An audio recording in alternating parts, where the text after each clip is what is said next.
Good morning, everyone. Welcome back to day 2 of our International Forum. Great day yesterday, great energy, lots of good feedback. We had a fun evening for those who were able to join at the Law Society with the Attorney General. And so here we are. We've made it to day 2. This is the longest day, obviously, so you're going to have to hang in there, pace yourself.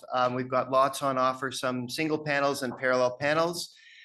One of the things I want you to start thinking about is as we leave tomorrow, so what? Like, where are we going with this? So we're going to start to think about that so that we can, because there's a lot of energy, I think, of keeping going. And so we're on it, and we'll look forward to potentially, we'll see what we do about this, but maybe having a quick plenary conversation tomorrow about the kind of next steps that people are thinking about. Anyway, without further ado, AI and legal tech. So the panel this morning, which goes till 10:30, is on a topic, obviously, but calling it a hot topic is a woeful understatement. Certainly in my position as a university administrator, I'm finding that everyone is talking about it right now, from the curriculum, from curriculum innovation, from regulation at the university. And then I spend a lot of time with law firms and members of the profession and in government and what have you. And there's a lot of buzz and interest. And then the other thing I'm noticing is when you actually have honest conversations with people, lots of people say, in fact, we have no idea what we're doing, or we are really trying to figure this out, or we are really worried about this, or the next 5 years are going to be. So I think it's a fascinating time to be thinking about this from an educator. But of course, we're talking about it from all sorts of perspectives on this panel. I'm going to get out of the way shortly because I want to maximize the time. We have just under an hour and a half. I've asked the panelists to speak for no more than 10 minutes, which should give us about 20-ish minutes at least for discussion. And again, at that time, bullet point discussions. I think what I'll do, because it's a long moment, it'll be able to break it up. I'm going to introduce people as we go. I'm going to do those introductions really quickly because, of course, on the website, the bios are there. So I'm going to jump in, and delighted to welcome Zoe Chan, who is here from Annika Legal, the principal lawyer there, which is a brand new community legal center in Melbourne. So Annika, over to you. Sorry, Zoe, over to you.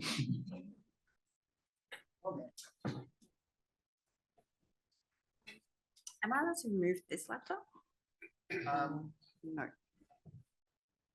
Can we move the laptop? Okay. Awesome. Thank you so much. We're so high tech here.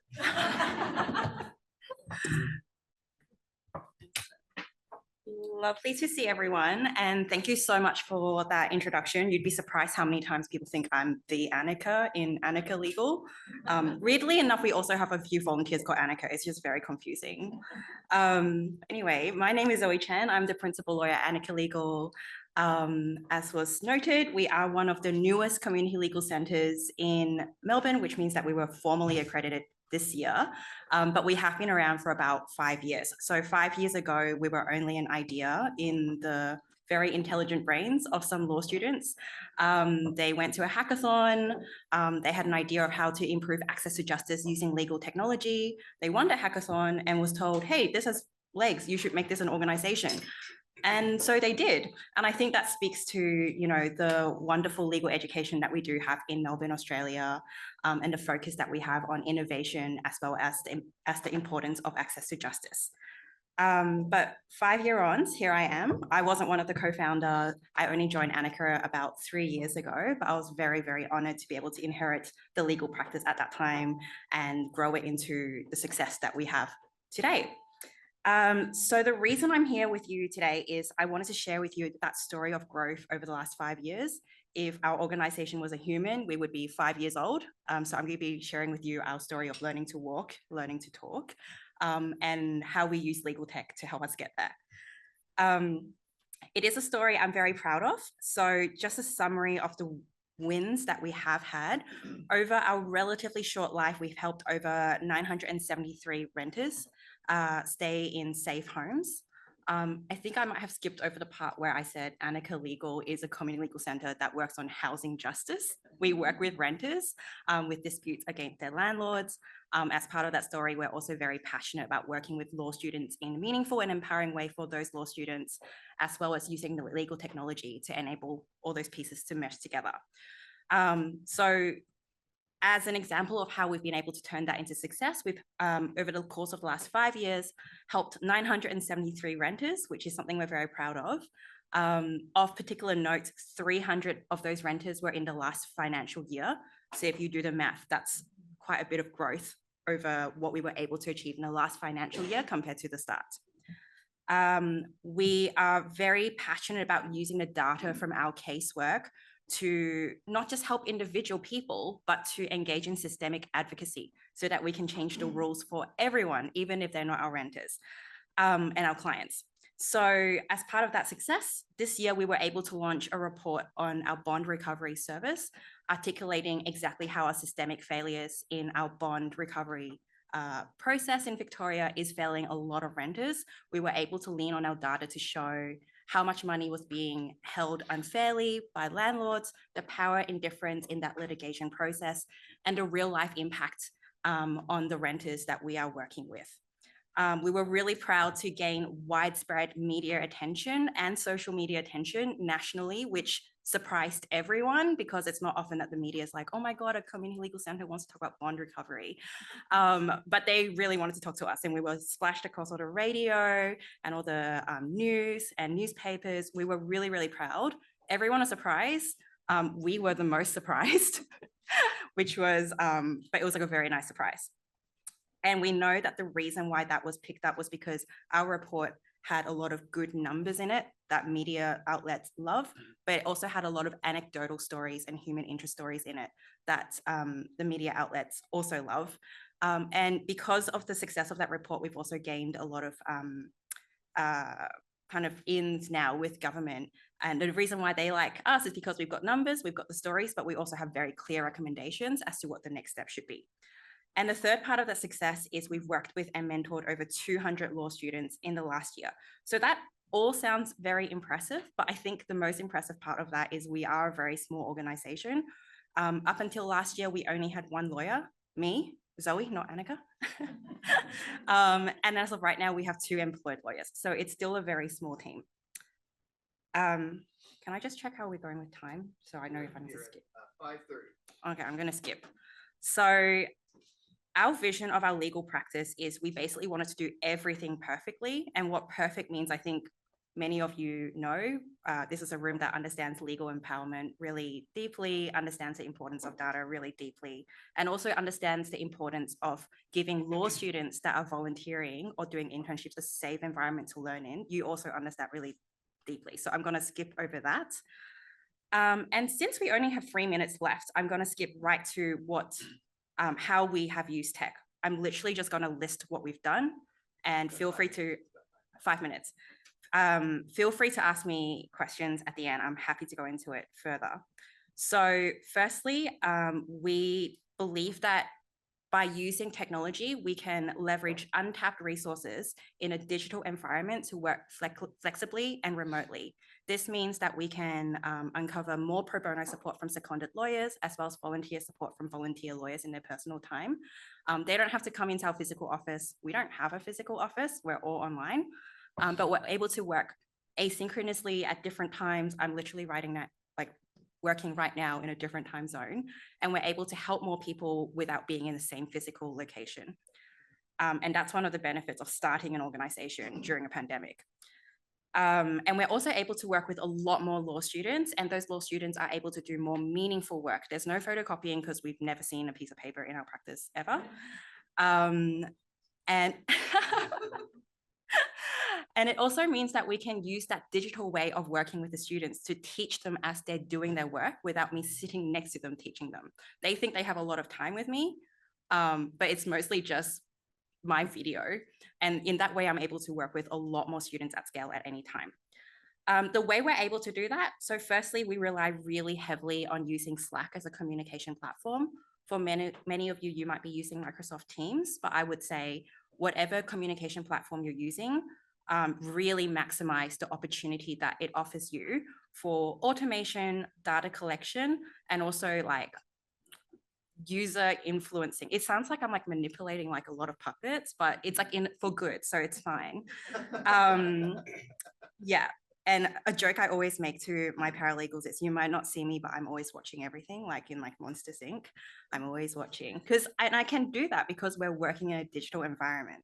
This is the creepy moment of the panel. But again, it's me watching, so it's fine. It's for good.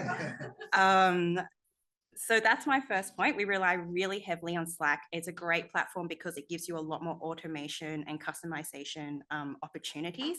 And you can also integrate a lot more existing technological platforms into your digital environment in a way that serves your specific user case. One really big investment we did do is we made our own bespoke case management system. So I'm not sure what platforms we might use in Canada or in other jurisdictions, but in Victoria, Melbourne, a lot of people are using Action Step, especially in a community legal centre space. Anika Legal did initially start with Action Step, but we actually chose to make our own platform because our user case was very unique in that we're working with so many students at a time. We're completely flexible. We're completely remote.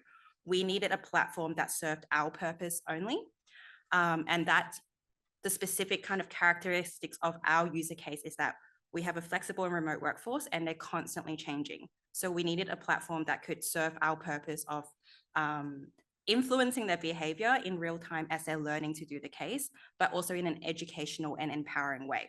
So creating our own case management system enabled us to do that.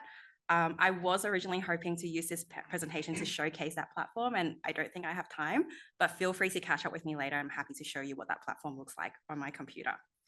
Other things that we've learned is there are a lot of existing technological tools out there where the subscription for nonprofits is actually extremely cheap. And so wherever possible, I use them to test any ideas I have first before we try to build it into our platform. So what we call, minimum viable products. I want to really quickly shout out 3 specific ways that I use this. So I use Dropform quite extensively. And the reason for that is because there's Dropform forms, which enable us to kind of build very interactive ways of working with our students, as well as with our clients, where sometimes I actually seek instructions via those Dropforms. The data is collected in a very secure way, delivered straight into our case management system in a way that's extremely reportable. And because it's something that I can quickly kind of drop in and out of the system, if it's not working, it's just as simple as deleting. I don't have to acquit to a funder to tell them how it failed. And if it works, then I'm like, hey, funder, give us more money. Let's build it in. And I've already tested it using the Dropform form. I have heaps of data to show you. Dropform also has an app function, and I use that to build a lot of apps. People think that that's, oh my God, that's amazing. She's built an app overnight. It's not an app. But it looks like an app on your phone. It looks like an app on your computer. It makes us look very professional. It builds our credibility. It builds trust in our service. And again, it enables me to test minimum viable products really quickly. I will end in one moment. The very, very last tool I want to share with everyone is I use Loom videos quite extensively to educate our students. I build it directly into the way that we teach them to run our cases. And in that way, that's how they get the face-to-face time, even though most of the time when they're talking to me, I'm asleep because it's after hours. So that's the end of my presentation. What was the name? Loom. Yeah, so again, I'm more than happy to rant about how they work and show you how I use them on my computer after this. Looking forward to the questions and the rest of the panel. Great.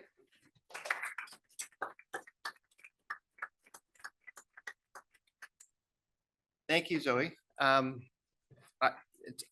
actually think, I know everyone's sort of wondering about the 10 minutes versus giving everyone an hour. I love this because I would not have known about this, and maybe everyone else does know about it, but I think this is terrific. So thank you for everyone playing this approach to this conference, because I think it's really good. Next, we've got a team of Daniel and Michael who are going to present. Daniel Escott, a lawyer, graduate candidate at Osgoode Hall Law School, and someone who's been thinking a lot about these issues for sure for a while now. And Michael Litchfield, who is the assistant director at ACE at UVic. Really glad to have you guys here. Over to you. Thank you very much. So thank you very much, everybody, and good morning. So I'm just going to start my timer here. As I mentioned, my name is Michael Litchfield. I'm the Associate Director of the Access Justice Center at the University of Victoria, and also the Director of a new center there called the AI Risk and Regulation Lab. Yeah, quickly, I'm Daniel Escott. I'm, as Trevor mentioned, a LLM candidate at Osgoode right now. I'm also a research fellow at the Access Justice Center for Excellence with the AI Risk and Regulation Lab. And so what we're here today to talk to you about is user-centered policy for AI. This is a little bit of the outline. We have 5 questions we're going to go through, but our central thesis today is that user-centered policy is really one of the best ways to manage risk of AI implementation right now, and in fact, one of the only ways that we can manage risk right now. So that's our central thesis for the day.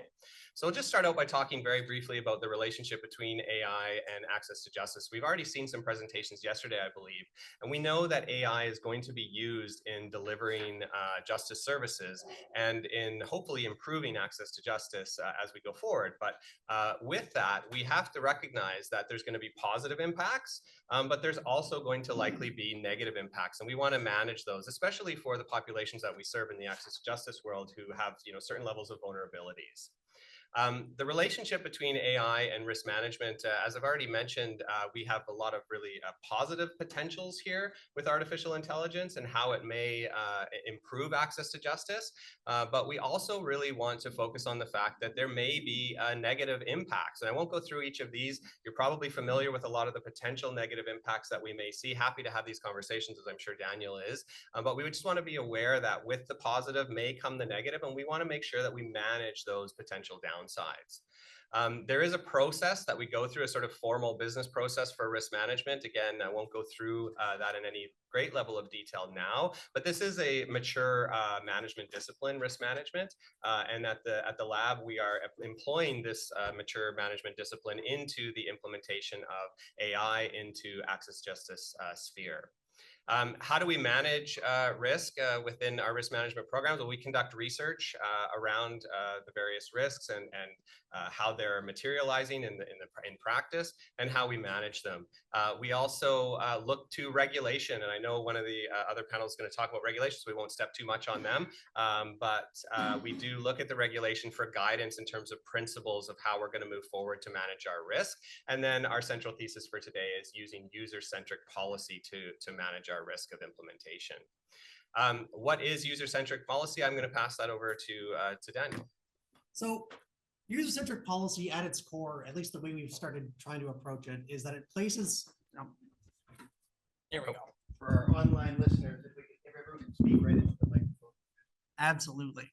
So the way we've been using user-centric policy is that it's a methodology that places the needs, the experiences, and the challenges of system users, end users, at the forefront when you're creating these policies. This is primarily done with 2 different approaches that can join at the end. The first is stakeholder engagement, and the second is designing for accessibility. Engagement with stakeholders, though, it might be a little different the way it should be used versus the way it is.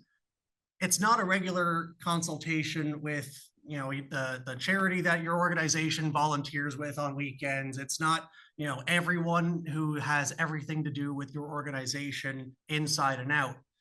If you're looking at user-centric policy, the stakeholders that you are going to be consulting are the people who are going to be using the thing for the policy you are trying to make. Otherwise, your consultations are going to be scattered with noise. It's going to be impossible to get through all of that feedback and come out with anything useful. With that, you're going to try and design for accessibility. You want to simplify your procedures through basically a concept where technology is supposed to follow the design. You're not going to take a piece of technology, like you're not going to take Zoom and say, we're going to build a process around how we're going to use Zoom. You're going to build a process first and try and find the best products available, either bespoke or commercially available, that fit your use case. But if you silo off all of your options because you've picked your technology before you've picked your process, you're not going to end up with your best use case. So the benefits to this policy that we've seen so far, firstly, it has the capacity to enhance access to justice. By prioritizing the needs of your users, policies can ensure that you're actually meeting people where they need to be met. You're not going to have as much policy left over, any policy waste, something that doesn't really impact anyone. It's not going to be neutral. You want to have that positive impact, because if you're not, what's your policy doing? It's also going to, of course, improve your effectiveness. By focusing on your user feedback, you're going to make sure that you can keep iterating on that policy. And I'll touch on that a little bit more later. But having that flexibility, that capacity to iterate with evidence on what your users like and what they don't like is just going to make things better in the end.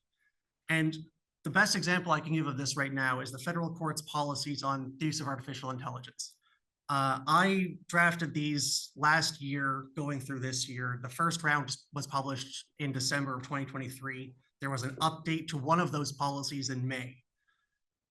The decision was made early on to separate a policy for parties who are appearing before the court and a policy for the court itself. And the reason for that is because the policy requirements are different for the different users. For the parties before the court, your users are self-represented litigants, counsel, tribunals. The way that they're going to use artificial intelligence and the way that governing that interaction should work is necessarily very different than a way that a judge at the court or a clerk or a registry officer would probably want to use artificial intelligence. Having that level of specification or specialization is how you're going to improve those policies. And we tried to word it in a way that focuses on plain language so that you don't need to be a lawyer to get it. All right, so in the 3 minutes that we have left, we're going to try to actually walk you through a very quick step-by-step of how we might actually develop some policy in this area, because this is a very new area that we're really treading new ground. And both Daniel and I are working in the private sector as well on developing policies. It's really quite fascinating because of how new it is. So let's walk you through very quickly in 3 minutes how we might actually start to develop these policies.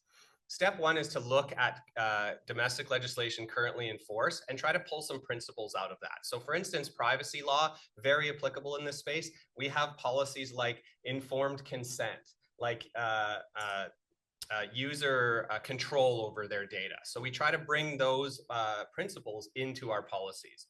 We then look at domestic legislation proposed, and again, another panel will talk about this in some detail, but there's a new Artificial Intelligence Data Act proposed at the federal level, and it sets out a number of what we call sort of person-centered or user-centered principles, things like human in the loop, or safety, or transparency. So we try to build those into our policy. There's other legislation. I won't go too much into this. It's an Ontario legislation. Happy to talk to anybody about this in a break, but it contains some basic policy or principle guidelines. We consider international norms. So there's a lot of international work happening in this area, and that they bring forward principles as well that we look at, and we try to bring those into our policy development. We then conduct a risk assessment, and there's a variety of ways to do it, but I'll just take a minute to just mention there's some resources out there. MIT has done a really great AI risk repository that you can find. And also this is our focus at the lab. So if you're working on a research project and you're looking for some input on your risk management, that is actually one of our roles at the lab, is to work with external partners on how we may help you do a risk assessment when you're developing your policies. So to come back to the stakeholder engagement point, the way that this is kind of shaped out, we want to make sure that you're actually getting useful feedback from your consultations. And that it's asking a simple question: who is impacted by your policy? And then get their feedback. And it's not, this is what we've decided, what do you think? It needs to be meaningful consultation. It has to be transparent. There has to be a continuous feedback loop. It has to be accessible. It has to be iterative, and all of these principles, because when you get down to what your policy is trying to achieve, you're not trying to create a good policy. You're trying to let users do what you're trying to allow them to do. The policy cannot stand on its own in a field somewhere if no one's using it. So these are the ways you're going to be able to make that kind of effective policy. And transparency is going to be paramount in that, because not only is it a major recurring theme, it's also one of the most consistent norms and best practices. You can't give someone a meaningful piece of feedback if you're asking them to provide feedback on a public draft that you created 3 weeks ago, but you're already 7 drafts ahead. That's not going to be helpful for anybody. Very quickly on the continuous monitoring and adaptation, because of the nature of what we're dealing with artificial intelligence, this stuff changes daily. It's not enough to just say, well, we did our research, we've done our jurisdictional scan, we've done our survey, and this is where we think we are now. If you don't update that regularly, you're going to be behind very, very quickly. This stuff is alive. And we'll just bring this to an end. Happy to chat about the AI Risk and Regulation Lab at UVic at any point. So thank you very much, everybody.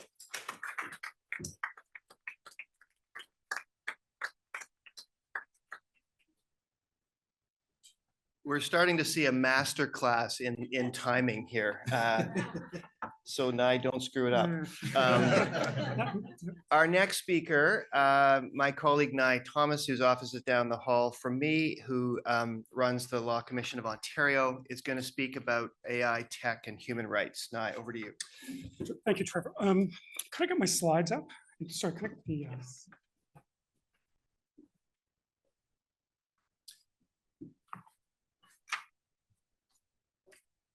While the slides are coming up, I'll just tell you a bit about my organization. I'm Executive Director of the Law Commission of Ontario. And as Trevor says, those are not my slides. As Trevor says, they might. I'll just keep going and I'll catch up with the slides as we go along. The Law Commission of Ontario is a legal policy think tank located at Osgoode Hall Law School. We've been working on the subject of AI regulation for some time now. We've put out a couple of reports in the last couple of years. Since I'm here, I'm going to tell you about two projects. We have two reports we have coming out in the next couple of weeks. The first is an AI human rights impact assessment we have put together with the Ontario Human Rights Commission. That should be coming out in early November. And then later in November, perhaps early December, we are publishing a series of reports on AI in the criminal justice system, where we look at each phase, each slice of criminal justice: policing, bail, trial, sentencing, look at the respective AI technologies in use in Canada and elsewhere, and try to identify common principles that may cut across these different fields. Okay, here we go. Okay, so we all know about AI and risks, and I'm not going to go over these in detail. Some of the better known risks, but I'm also going to talk about some of the risks that are particularly acute in the field of access to justice. So we know about the bias problem, the black box problem, problems around privacy and human rights. Those are well known. What is less well known and what is particularly important to this conversation are how those risks are particularly acute in the access to justice world. First point to know is that AI accelerates the speed and scale of decision making. So if you're working in a community clinic and you're working on social benefits or landlord and tenant work or whatever the clinical area might be, an AI system will accelerate the pace of decisions. That's one thing to know. So the decisions are going to come faster and they will be spread out, more widely. We'll give a good example. AI is often used as a fraud detection program within government entitlements. That is likely to metastasize once the technology becomes embedded in government decisions. So speed and scale of decision-making will change. The other thing that some of you may have experienced so far is that AI systems are really, really hard to litigate. It's expensive, it's technical. We don't have the skills yet to challenge these things. So that is another barrier for our kind of work. And of course, if you add the regular AI problems on top of the particular access to justice problems, what happens is the technology in its bad forms can in fact worsen access to justice quite significantly, particularly for our clients who are vulnerable, maybe racialized, low income. It could make it a lot worse.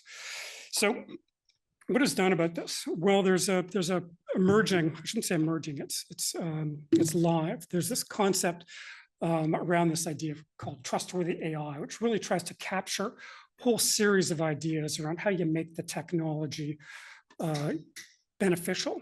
That the catchphrase that's often used is to harness the potential, but minimize the risks, minimize the harms. And there's trustworthy AI programs, ideas, models around the world at this point. They have some common elements.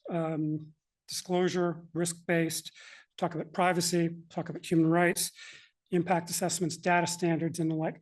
But these are sort of the general concepts, and they aren't all the same. That's one thing to know. They have differential impacts on access to justice. So I'll talk briefly about some of the regulation that's going on in the world. First thing to know is that there are a lot of regulatory models out there now, and they're coming really, really, really fast. If you want to dive into one piece of legislation in particular to sort of learn what is, I think, the global standard at this point, look at the European Union's AI Act, which is comprehensive legislation governing the use of AI, public and private sector in Europe, and it embodies, it incorporates a lot of the trustworthy AI principles and policies that I've been talking about. There's ADA, federal legislation stalled, not likely to be passed. In Canada, there's Bill 194, which I'll be happy to talk about its strengths and weaknesses at some length. Another thing to educate yourself about, because it's a particularly important model, are a couple of executive orders from the Biden administration governing the use of AI in the American federal public sector. But there's a lot of them, and they're coming all the time. There are privacy codes, there are industry standards, you name it. They're coming every single day. And if you look at the totality of this stuff, it's confusing.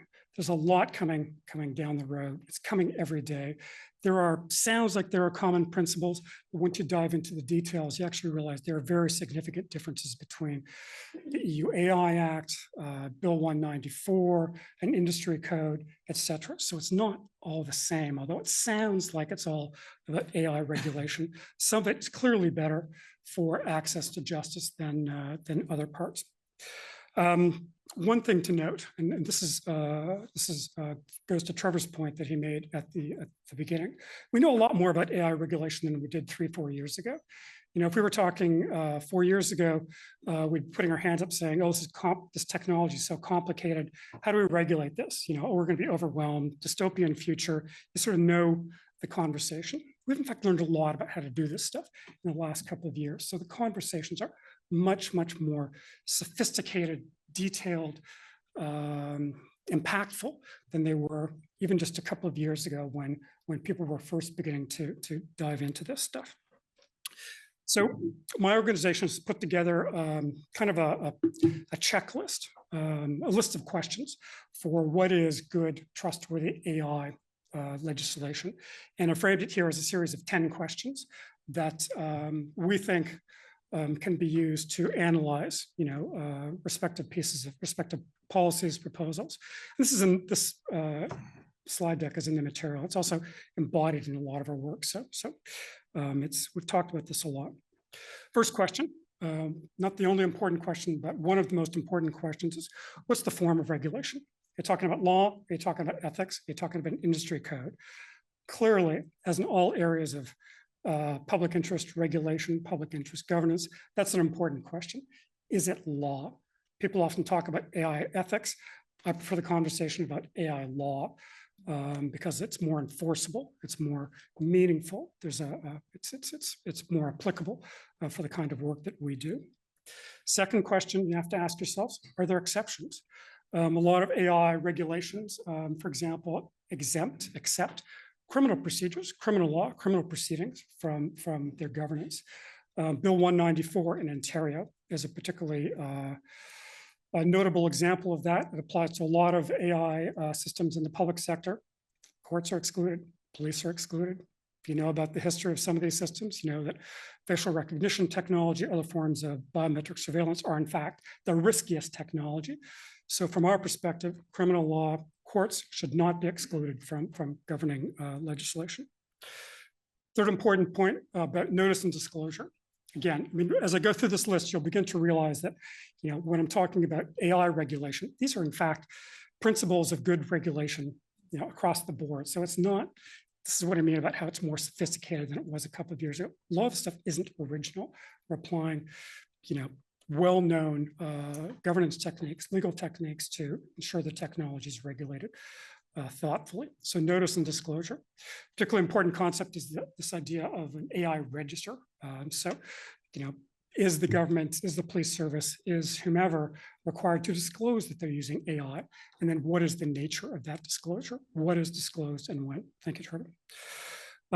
Next point to learn about is concept of risk assessment that previous speakers talked about. There are different kinds of risk assessments for AI. There's no unified risk assessment yet. Some cover privacy, some cover data security, some cover human rights. There isn't a single one, nor should there be.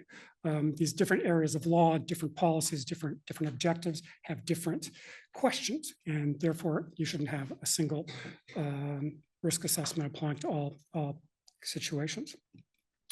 Are there guardrails? Okay, I have 1 minute. So this is an important question. So are there certain forms of technology prohibited? I'll use the criminal example again. Real-time facial recognition, or real-time biometric surveillance, CCTV cameras watching people as you cross the street to come into this building. That in many jurisdictions, including the European Union, is banned because it offends our sense of privacy. It offends our sense of civil liberties. We don't believe in that kind of all-encompassing surveillance. Another important question: what does the governance regime do about bias and discrimination? Is there a requirement to give an explanation? An important note here is that when AI folks talk about explainable AI, they're not talking about legal reasons. They're different things. AI explainability, which you hear a lot about in these conversations, it's actually a technical concept. It is not the same as justification and reasons that you need to support a legal decision. So it's a bit of a, I don't want to call it a bait and switch, but there's a bit of a obfuscation between AI explainability and reasons because they aren't the same thing. Second, what are the governance regimes? Is it independent? Is there independent oversight? Is there some requirement for someone other than the government department itself to oversee and scrutinize the technology? And finally, there's the question around enforcement and contestability. Are there provisions in the regulations to ensure that people can actually challenge these decisions? And with that, I'll be happy to answer any questions. Thank you.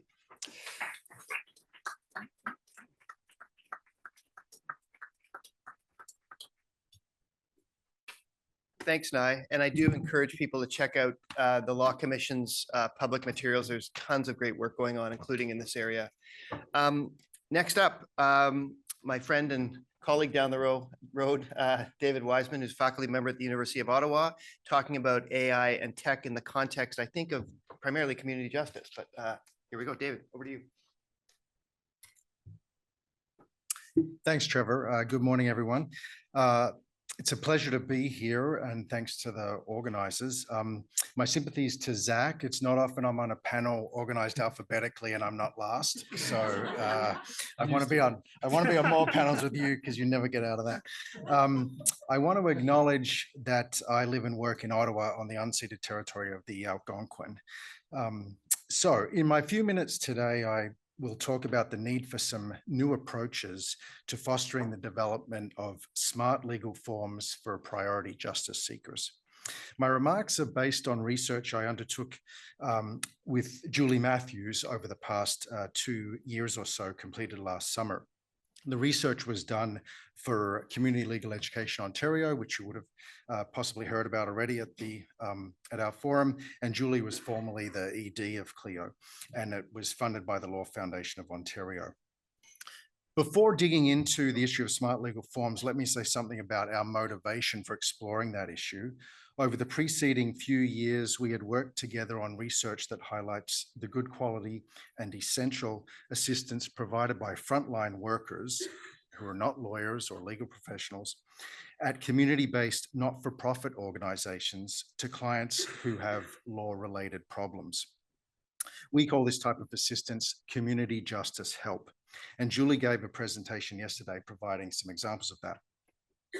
Our reports recommend that community justice help be enabled and supported, including by legal regulators, in the interest of increasing access to justice for priority justice seekers by priority justice seekers, we mean justice seeking people living on low incomes and or who are members of communities experiencing discrimination or other social disadvantages and who frequently face law-related problems that affect their fundamental human rights and basic human needs, tenancy, employment, family breakdown. One way in which community justice helpers assist priority justice seekers who are their clients is in relation to completing legal forms. It's a key type of assistance they provide. And this is a key reason that we became interested in how to increase the development of smart legal forms for use in that context. I'll circle back to community justice help in a few minutes, but let me focus on smart legal forms now. So by smart legal forms, we mean dynamic digital tools that enable people to complete legal documents online with or without assistance. And these first emerged over 20 years ago, and in keeping with advances in technology, have since increased in number, function, and sophistication. Don't worry, I haven't forgotten I've got a PowerPoint. I'm just getting to the meat now. So currently there's a range of smart legal forms offered for use by the general public by both for-profit and not-for-profit entities in Canada and the US. Here are a couple of examples. Law Depot is a for-profit entity that provides smart legal forms for a range of legal matters in both the US and Canada. Another example, Willful is a for-profit entity offering smart legal forms for wills operating under the regulatory sandbox frameworks in both BC and Ontario. Both of these entities charge fees for the use of their digital tools and forms. Switching to the not-for-profit sector, the most active provider of smart legal forms intended for priority justice seekers in the US is Law Help Interactive, which works in partnership with IA2J Author and many organizations, including numerous US courts. And Ontario is host to the leading not-for-profit provider of smart legal forms in Canada, Clio, who uses IA2J Author to offer guided pathways for use by the public, and particularly by priority justice seekers in several areas of law. As we examined this landscape of smart legal forms in Canada and the US, including related research, we thought as part of our research, it would be important to articulate what makes smart legal forms effective for priority justice seekers. And hat tip to Professor Rebecca Sandifer for her report for the American Bar Foundation that identifies many deficiencies in the general space of sort of legal tech apps. So our report identifies three key elements of effectiveness, or what makes smart legal forms effective for priority justice seekers. That they're and these not rocket science, that these are accessible and actionable, that they're ethical and safe, and that they're responsive and relevant. I won't unpack all those right now, but that gives you a sense of what's important here. So if the objective is to foster the development of smart legal forms that are effective in those senses, then our key question was what role regulation can play in that. And let me briefly explain why regulation is an issue at all. Well, the issue is that smart legal forms providers are vulnerable to being regulated by regarded by legal regulators as providers of legal services, and in turn, vulnerable to regulatory intervention on the basis of engaging in the unauthorized practice of law. This potential for regulatory intervention is often justified as a measure to protect the public from harm. And of course, there are risks. We acknowledge this concern. However, to be blunt, we think it's overblown. We didn't find a body of complaints that would indicate significant evidence of harm to the public from the provision of these tools, especially not in the not-for-profit context. Other reports we reviewed echoed this, finding that reported consumer harm from use of online legal services is no greater, and if anything, relatively less, than harm associated with regular legal services. Also, we have to remember that the potential risk of harm from use of online legal services has to be balanced against the potential harm caused by taking no action at all, or the risk of harm from unassisted self-help. Anyway, despite this what we'd say lack of evidence of risk of harm, legal regulators remain cautious in trying to support the harnessing of technology to improve access to justice. And the key approach that they've used to balance these concerns is to set up regulatory sandboxes as controlled environments for fostering innovations in legal assistance. These sandboxes allow participants to develop and test legal innovations under regulatory supervision and currently exist in Ontario as the Access to Innovation Sandbox, but also Alberta, BC, Utah, other states at this point, I think, and the UK. All of the sandboxes are open to both for-profit and not-for-profit participants. We analysed what was going on in these sandboxes, and as far as we can tell, while there are many, and I emphasize there are many interesting smart legal services forms or forms services being developed, most do not meet the elements of effectiveness that I referred to earlier. To begin with, most are being offered by for-profit entities, and therefore use of the service is largely fee-based, which is a barrier to the element of accessibility. Moreover, and perhaps more significantly, these services lack responsiveness to priority justice seekers because they've not been designed with their distinct needs in mind. In fact, it was only in Utah that we found that we could identify not-for-profit sandbox participants developing innovative services that would be effective for priority justice seekers. This Community Justice Advocates Project and a couple more like it. But interestingly, their service innovations provided legal assistance in the form of community justice helpers, what we would call non-lawyers, as I mentioned earlier, whom they trained and supported in the areas of housing, medical debt, and domestic violence.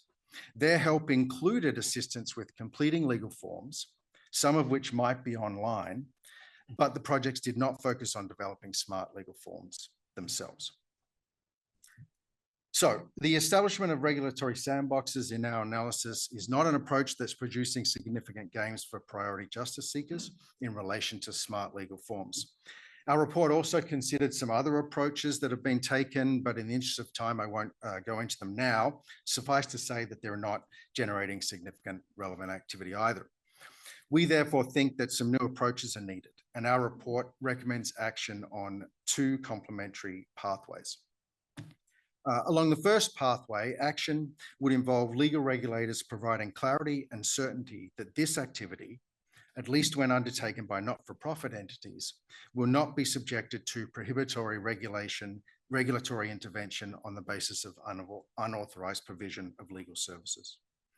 Along the second pathway, action would add a proactive dimension by providing tangible and significant support for development activity through the provision of financial subsidies, technological assistance, and other resources, including fostering knowledge sharing across for-profit and not-for-profit entities active in this area. This pathway could also include the development of Canadian guidelines for effective smart legal forms. A group of profs at Chiodo have developed guidelines on privacy. The ABA in the States has developed guidelines, and so this is a well-established way of proceeding. Let me finish. In conclusion, I want to make it clear that our report and recommendations are not an argument against regulatory sandboxes or against the technology-enabled services that are being developed within them. Innovation is good and can be supported through these approaches. But what we're arguing is that they're not serving the needs of priority justice seekers. This should be a matter of concern because this raises the prospect of widening the gap in access to justice. To the extent that technology innovation offers a way to make progress on advancing access to justice, we have to make sure that priority justice seekers are not left behind. Thanks.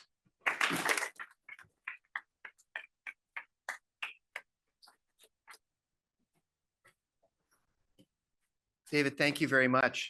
And the last speaker on our panel, Zach Zarnow, is the Deputy Managing Director at the National Center for State Courts.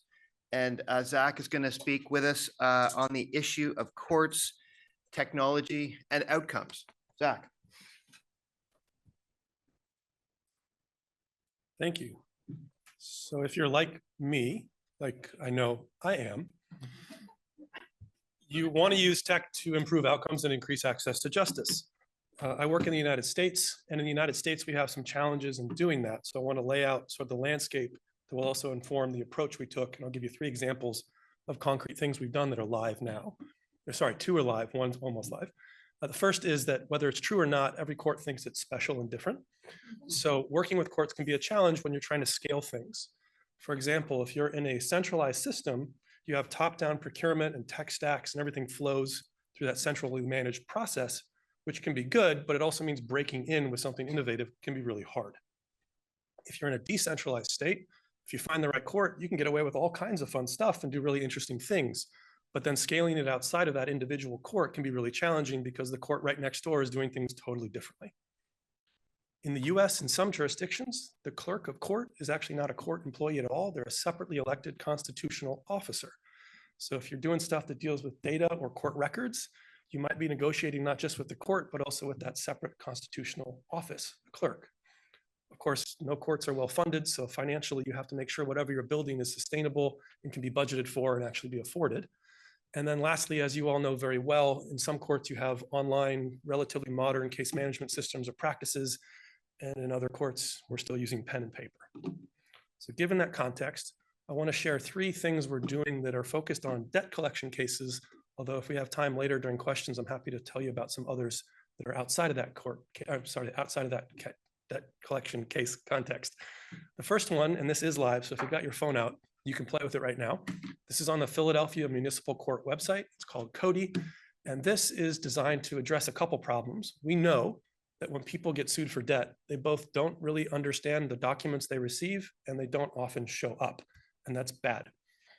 What this is supposed to simulate is the experience of taking your documents you got in the mail, going to a self-help center, sitting down with someone, and having them walk you through what you're looking at. And it's a dynamic, not AI-based, guided interview type thing. And what it does is it has some built-in intelligence. So it walks you through that. If you look at that left side, there's a red box around the actual hearing date. It's about 2/3 of the way down the page. It's sort of buried. So when you get that, if you don't know where to look, you don't see that. So we highlight it, we pull it out, and we ask you, the user, to tell us when is your court date. And we show you how to tell us that. But the system's smart. So if you tell us your court date was 5 days ago, then what you get is information about what happens when you get a default judgment and what you might want to do about that and what your options are. If the court has a procedure in place for allowing a continuance, but you fall outside of that, we won't tell you about that. But if you fall within that, we will. Here's what your options are about rescheduling this. It's not super fancy. It's just back-end logic like you're all used to, but it does the trick and it really gets people customized information. And what's nice about this is that it's specific to the user. It's specific to their circumstances. It's specific to their goals. It's not legal advice. It is contextualized legal information that we believe is about as far as you can go without crossing that line. So it's giving you information, basic stuff. What do these terms mean? What are my hearing dates? What are my options? It'll say stuff like, where do you look on the form to find out how much they're suing you for? Okay, you find it, you put it in, and then it says, does that seem right to you? And if you say yes, you get different information than if you say no. And the beauty of this all is at the end, you get what we think of as like a boarding pass. You go to the airport, you have a little document that's unique to you. It tells you what's going on in your next couple hours of your life. Same story here. You've told us about your case. You've told us about yourself. You told us about your goals. Here's your plan. You can save it on your phone. You could print it out. We think that when you bring it to court, having it physically in your hand can be a really nice thing for folks who are stressed out and confused and might want to reference it multiple times. And it does basic things like show you a picture to the courthouse, which doesn't really look like a courthouse in most people's minds. It doesn't have those big columns and the pointy roof. It looks kind of like an office building or mixed use or something like that. So you get all this customized information, and this is our consumer facing, our court user facing example of a technology tool that doesn't collect any data, doesn't interface with a case management system, but does contextualize and give you something to take away. This is focusing on a separate audience, which is the courts themselves. If you remember those challenges, sometimes courts are locked into case management systems that have 10, 15-year contracts. They're downstream actors. So the legislation might change and all of a sudden court cases around debt are handled in a different way. But as a court, you're now scrambling to keep up with that change, and you really can't update your case management system the way you need to because to do that requires a revision of their contract or renegotiating or paying, all things that are hard to do quickly. So what this does is actually generate a checklist. It is basic stuff. It is not fancy, but what we've done is we've done a bunch of national research on best practices and sort of procedural protections that should or could or are baked into a lot of ways that courts handle debt collection cases, and given the court an opportunity to tell us a little bit about how they handle court cases of this type, what protections they think are involved in this new legislation or could be involved, and what they want to do. And at the end, they get that checklist. And this is purposefully not fancy because if they want to modify it, it's just a Word document. But we're working around some of those constraints. So you can imagine a situation where if you're in a low volume docket, maybe you print something like this out, laminate it, put it on your desk at the clerk's office, and when something comes in, you just do a quick check through. Perhaps it's a little bit more high volume than that. So what you'd like to do is actually include this in the instructions for plaintiffs. Say, these are the things we're checking for. If you're filing a suit here in our court, you're going to need to comply with this. Here you go. No surprises right up front. You could even offer this to a hearing officer or a judge to have in front of them to do a quick run through of the case as it's occurring, just to make sure there aren't any problems procedurally. The next one, this is the one that isn't live yet, and this is the one where we're playing around with AI a little bit. I really appreciate a lot of the comments that were made earlier. So the way we're doing it here is this is a purely back-end system. This is not consumer-facing. This is for the courts. In Lancaster County, Pennsylvania, they have a credit card debt diversion program. There are a few of these around the country. It basically just routes those cases into a different process that includes a conciliation meeting, mediators. There's an administrative order, which that QR code will take you to view, and it lays out some of those procedural requirements. What we found is that many courts have these procedural requirements on the books. The checklist, we hope, will actually let them check for them or maybe use them as technical requirements. They need to update their case management system. In this instance, there's a program. The problem is that Shelley is the one doing this. And Shelley is a really nice woman who's doing this all by herself. So every time a case comes in, it goes through the diversion program. It ends up in Shelley's inbox. She downloads the documents that are associated with that, sometimes hundreds of pages in PDF format, not OCR'd.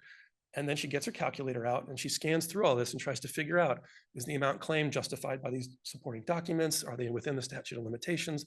All the stuff we want courts to do, and thank God Shelley's doing it, but that's not sustainable. So what this debt checker does is, and we're built this in collaboration with the American Arbitration Association, who's our technology partner here, is it uses OpenAI and it uses some prompt engineering, and it simply ingests those documents and then gives Shelley a little red, yellow, green. It's just a flagging system, something that keeps the human in the loop, which I think is really important. It doesn't make determinations itself that are defined and definite and done. What it does is say, these are the ones you should probably take a closer look at. It seems like we might not be hitting the marks here in terms of those procedural requirements. And for Shelley, that's a huge deal because this takes an enormous amount of work off her plate. So in addition to that, our friends at AAA also built like a light case management system workaround. Shelley was also manually copying and pasting case captions and litigant names and all sorts of stuff. So now it automates some of that as well. So our hope is we can take this AI-based tool, maybe a little bit of that light case management stuff, our knowledge and resources around best practices around how to manage these cases, and put it all in a box and just give it away. Would you like to do debt collection cases differently in your court? Here you go, wrapped up in a bow. That's the goal. I see I've got a few minutes left, so it's time to get into bonus round, which is very exciting. I laid out some of those challenges. I also just wanted to quickly reference a few things we built that I think would be useful for many of you as you confront those similar challenges in your jurisdiction. First is we don't want courts signing those long contracts without really thinking it through. So this white paper I wrote with Sean McDonald from Digital Public lays out with lots of examples of courts not doing this well, what you could do instead to make sure you don't end up 5 years down the road realizing you really would have contracted that differently. Second, you bought a system, now you want to build your own system. You're working with a vendor, but now they've been purchased by another vendor. It's time to move on from one system or platform to the next. How do you do that intelligently with thought and make sure you're not creating power dynamics you don't want, you're being sensitive to data protection, you're thinking about what this change means. So this I did build with Keith Porcaro. It's called Exiting Technology Projects. Similarly, we want to front load this information for courts. So before you move, start thinking, what does it mean to move? This is an interactive website. It's a PDF, and it's even a booklet we'll mail to courts who prefer it that way. But it's a framework for having a conversation about how to navigate changing technology platforms. And then the last thing I'll mention is court data sharing from scratch. I know some of you have seen this or heard of this, and if you're an academic, this is particularly interesting. The problem often is that courts at the low level especially don't have anybody on staff whose job it is to manage data requests, and they don't actually have any data request experience themselves. And for researchers, sometimes it's hard to know how to formulate that request in a way that would be useful to the court and not just get them to throw their hands up and say, we can't do that. So this is likewise a framework for a conversation. How do you talk about a request? How do you formulate a request? And if you're a court, how do you respond to one of those? And with that, thank you very much.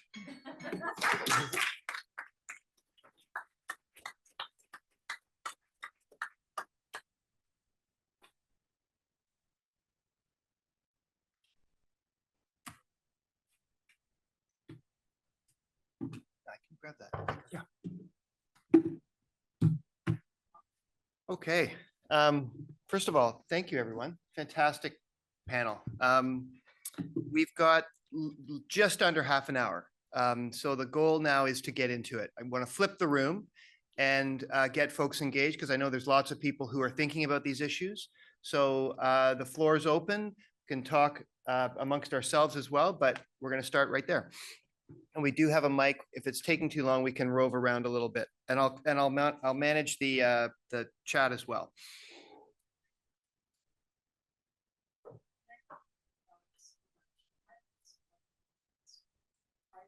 The legal organization, which is in Vancouver, BC, Pacific Legal Education and Outreach Society. We have little blue cards. My colleague Minnie is here. We have them. Please have a look. We set up a website with guided pathways in 5 areas of law. And it's kind of been, the 5 lawyers were involved. We've had 10 years of user testing. And we didn't go with IA2J. And there were reasons for that, partly, I think, because we came from the arts. We were working initially with arts organizations that have, let's just say, slightly different expectations about user interfaces. So just wanted to say that, and just to put a bit in context.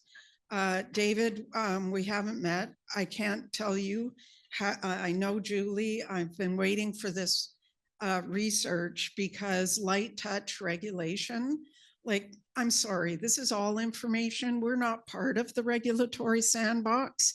And you'd have to explain to me, if you were a regulator, why this is not legal information.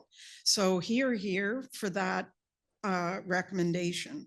Also, and I think, and why I'm here is proactive collaboration.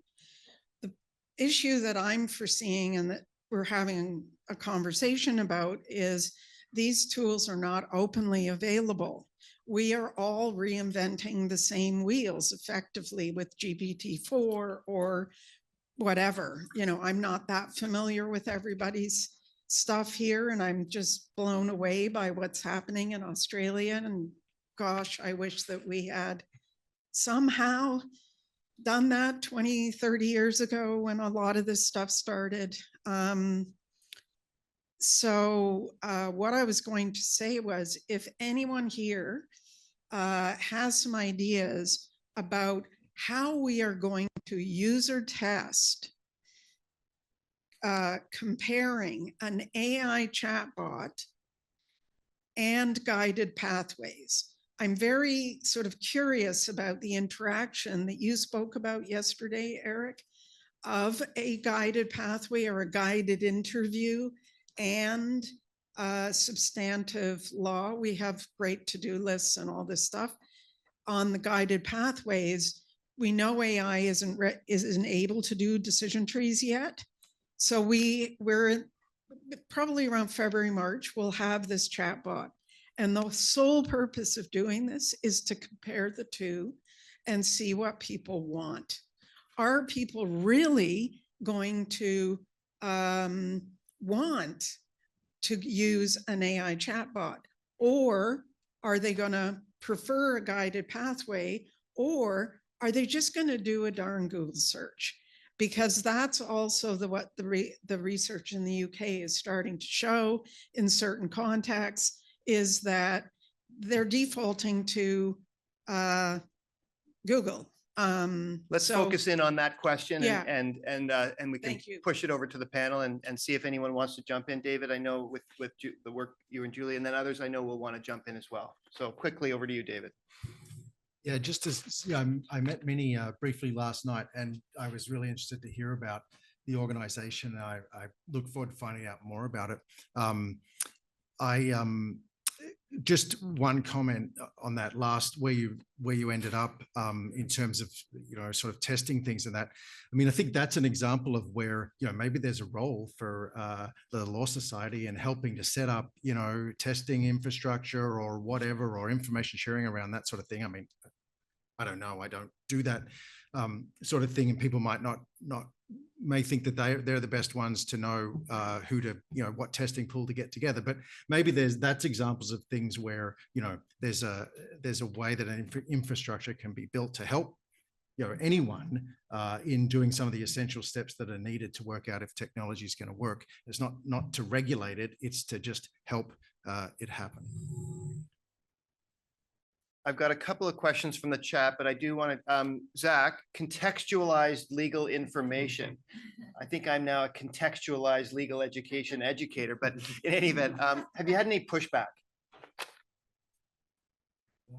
Okay, not yet. There we go. Good. You heard it from the source. As you're collecting your questions from the floor, I've got a question online. Have there been any sandboxes focusing on helping victims of crime or violence?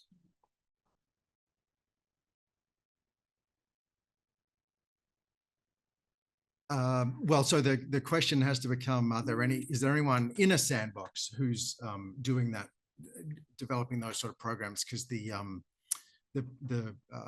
sandboxes themselves are not typically geared to any particular area of law.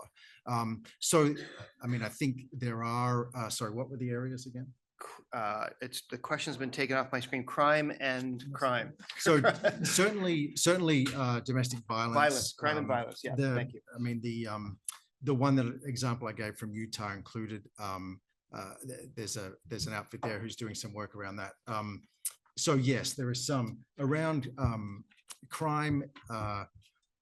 There's work around well, more sort of helping with expungement type things and that sort of thing, I think, rather than sort of more traditional legal assistance for criminal issues.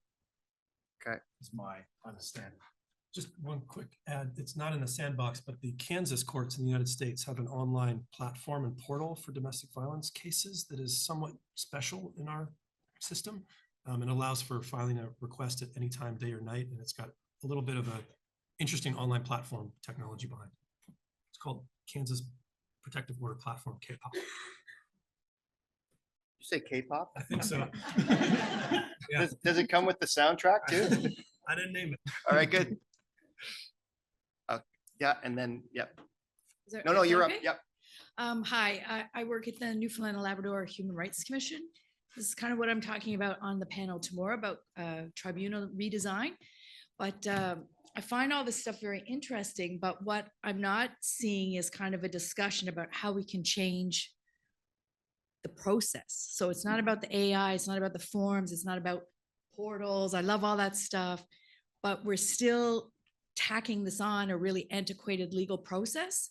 So am I missing that discussion, or this is my first conference here with you guys, or is it happening but just someplace else? Thanks. I can jump in there. Firstly, welcome. I'm from Newfoundland, so hi. Hi. The lab actually just put out a report I completed a couple months ago that walks through exactly that, the nitty-gritty of how to re-engineer processes to integrate these kinds of technologies. And you can find it on the lab's website. What I would say more generally for the purposes of this room is process engineering has existed for at least 40, 50 years in an academic sense. We're not trying to reinvent the wheel here. There is no separate idea of legal process engineering that differs in any way. You're just optimizing instead of like a business output, or you're optimizing for profit or resource utilization. What you're optimizing for is essentially access to justice, ideally. So you need to be able to understand where the process breaks down and what those problems really are.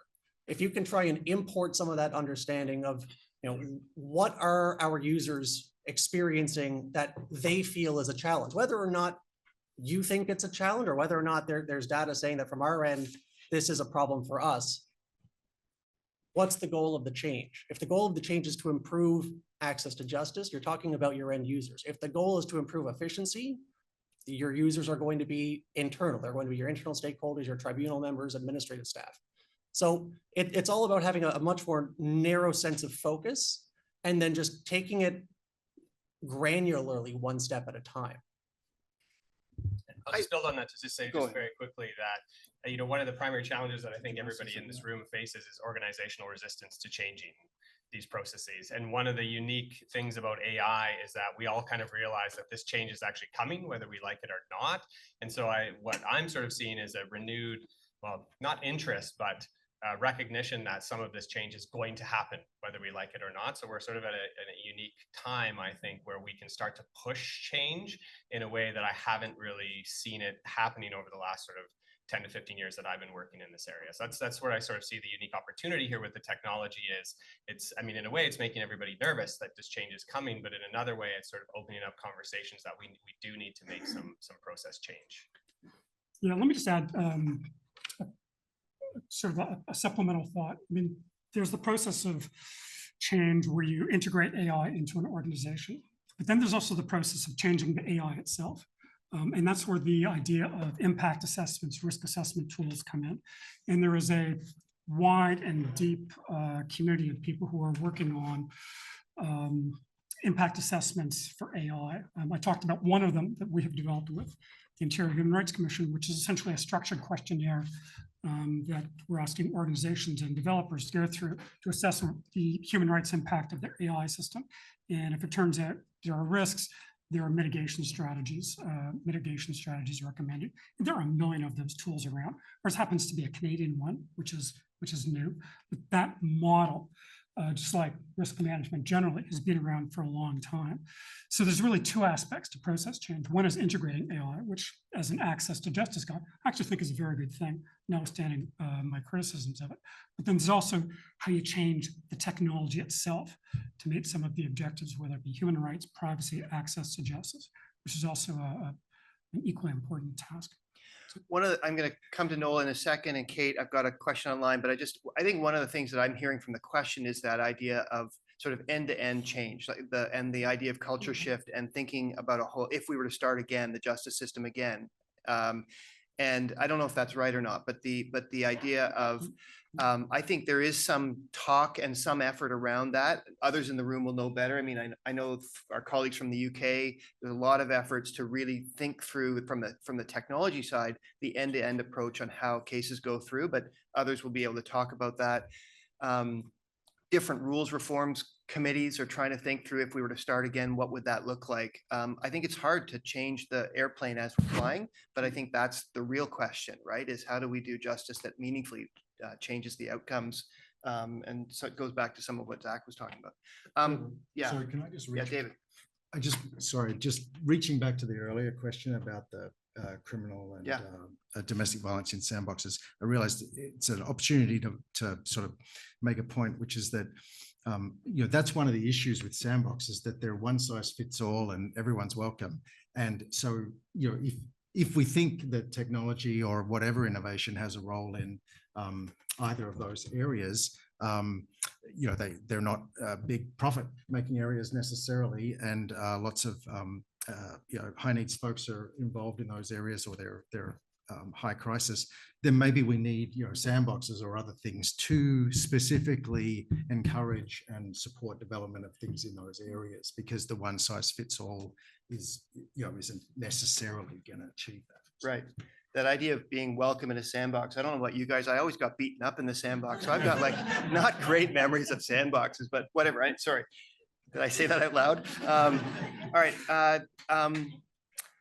Quick question still on form. So maybe we'll just do a quick one hitter. Anyone asking people filling in forms, priority justice seekers, suggestions of what information should be asked for? It's that sort of user-centered research and access. Kate, did you have a quick answer to that question? And then if not, let me come back to you with your question. I always have examples to share, but maybe I'll. Okay, no, you can, and jump up to the mic so we can, I can get you in line.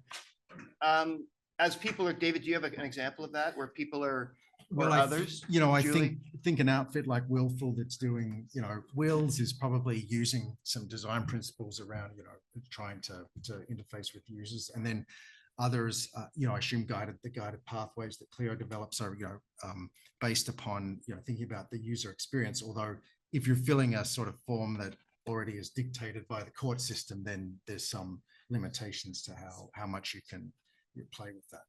And my understanding is in steps to justice and what have you, lots of consultation and impact on how stuff is working and what have you in that sort of thing. So I think the answer is yes, and there are examples, and maybe we can collect those on in the discussion. I know, Kate, you go, and then Noel, and then Bonnie. So just a Kate Gower here from the Justice Data and Design Lab in Victoria. I think the question was, is anybody asking the people looking for help what they want in the forms? Was that the question? Basically. Yeah. So yes, at the Justice Data and Design Lab, we gather data and we analyze it collaboratively with other data scientists and lawyers, looking for places where people need help. And then we roll those into prototypes that can meet those needs. And so we did a prototype where we did do user testing, working with a very interdisciplinary team. No one was a lawyer on it. And we were actually asking the people who were looking for help at a community organization in Vancouver, how we could improve the forms that they were being asked to fill out. So please come and talk if you want a physical example of that. Great. Okay. Okay. Thank you. Noel. Thanks. Noel Semple here from Windsor Law, also a big K-pop fan. So I find the ability of these chatbots to produce advocacy writing incredibly impressive, and makes me feel deeply obsolescent as someone who's kind of paid to do that as well.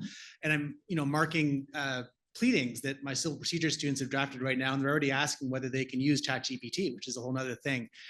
But I guess my question is whether anyone on the panel feels optimistic about the potential of generative chatbots to produce great written advocacy that might kind of level the playing field and give people who don't have access to lawyers or paralegals more of a fair shot at advocating for themselves in our very much writing driven legal system. So I'll put my hand up and say I am very optimistic. One of the reasons I want to work, that we've set up the lab and we want to work with the risk side, is because with that optimism comes a recognition that there is, a pretty high probability of downside. So we want to manage those downside risks so that we can take advantage of those upside risks. So I would say I am very optimistic. We're not there yet, of course. There are commercial applications being developed behind the scenes. What we're seeing sort of with what ChatGPT can do, especially the free version, is quite far behind what some of these commercial applications are able to do that haven't been released yet. So some of the stuff I've seen is actually quite encouraging. So I would say I'm very encouraged, and in fact, I would say it's coming and it will be good, but there will be a risk with it. Even the good ones will bring risk, all sorts of it. So we want to be able to manage those so we can take advantage of what I think is actually will be a great tool going forward. So I would say I'm very optimistic. Yeah, sorry, if I could just add, I'm actually extraordinarily optimistic. And you got to remember the context. There's an access to justice crisis in the country. 60, 70, 80% of litigants in family courts are unrepresented. So we're not starting from this perfect world where everyone has a lawyer and that lawyer is fully funded and every issue is thoughtfully litigated and judges make fair and reasonable decisions every time. There is a crisis. So any tool that can help expand access, subject to guardrails, subject to appropriate limit or regulation, is a good thing. It's not just true in family law, it's true in every area of law that access to justice advocates work in. So it's really good right now, but the potential, particularly for more curated, pardon that phrase, generative AI tools that are developed by specialists in the field, as opposed to tools that just scrape the internet, is actually extraordinary.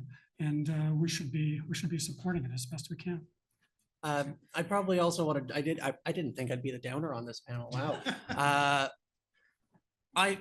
I'll nuance this a little bit and say that at least from, so I've done, as part of the federal courts assessment and my research after, I've benchmarked pretty much every publicly available generative tool.